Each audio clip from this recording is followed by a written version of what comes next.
Cape Mentelle Vineyards with winemaker Rob Mann. Now, Rob Mann's grandfather, Jack Mann, was a legendary Cabernet maker. He's so legendary, they've named a wine after him at Horton's. So there's a bit of a Cabernet tradition in the family. So Rob, I barely recognize you with the furry face. What's that? Is that a vintage thing? Yeah, it's a vintage thing. It's a tradition to not shave until the vintage is finished. And so your grandfather made some famous wines at Horton's, your father grows Cabernet, and now you're just keeping on the family tradition. Yep. And my grandfather's father before him, so it's a crazy family of Cabernet devotees. Why is Margaret River so special in terms, I mean, it's relatively new in the scheme of Cabernet growing in Australia, yet it pretty much takes equal billing as Coonawarra, which has a much longer history and reputation. So why so good here?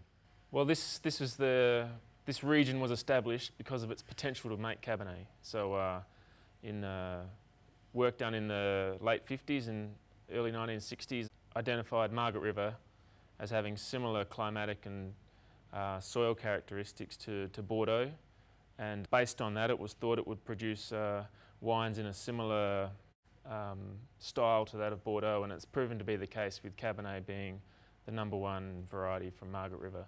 The region runs only 20 kilometres inland and 90 kilometres from top to bottom, and within that there's probably 100 producers, all producing distinctly different wines based on the combinations of soil and microclimates. It's local climate really, very close to the ocean. It has a strong moderating effect on the climate, being so close to the Indian Ocean, and it has some very ancient gravelly soils which permit free draining, and Cabernet loves free draining soils. So the climate and the soil that ultimately produce wines with a great deal of distinction. Mm-hmm. And is there a particular flavour? I know there's different parts and sub-regions to Margaret River, but if you're talking about the heart of Margaret River and a flavour profile of Cabernet, is there one? With the many different sub-regions, different characters, but we typically see in the best expression of Margaret River a lovely structure. If it's too warm, you don't get the quality of tannin. If it's too cool, the flavours and structure can be on the greener side. It really needs to find that perfect medium to achieve an even palate and length that comes with growing the variety in a climate well suited to it.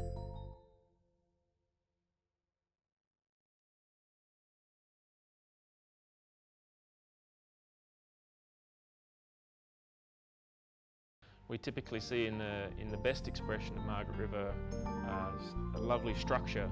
If it's too warm, you don't get the quality of tannin. If it's too cool, the flavours and structure can be on the greener side. It really needs to find that perfect medium to achieve an even palate and length that comes with growing the variety in a climate well suited to it. And around that structure, the classic Cabernet characters of dark fruits, cassis, a touch of mint, aniseed, really fresh, vibrant fruit, but it's fundamentally down to structure with Cabernet as to why it does so well here. What would be the first choice of a plate of food? Well, it would be regionally based, so this region is traditionally a lot of beef and dairy, so the beef is fantastic. We also have a lot of local venison or lamb. So lots of red meats to choose from. More recently there's some people producing some local ducks. Lots of interesting little things to try and explore around the place, and a lot of them complement the wine of the region very well. You could probably argue that quality Cabernet from Australia may be the best value Cabernet around the world actually. What do you think of that? Yes, well, it's certainly on a world scale, the top Cabernets from Australia are relatively inexpensive. When you compare the top wines of Australia to first growths from Bordeaux, you're talking 1/5 the price. They offer amazing value for money, even at the top end. And then when you come into the more value-priced wines, tremendous value for money. So it's very unique in that perspective from a world scale.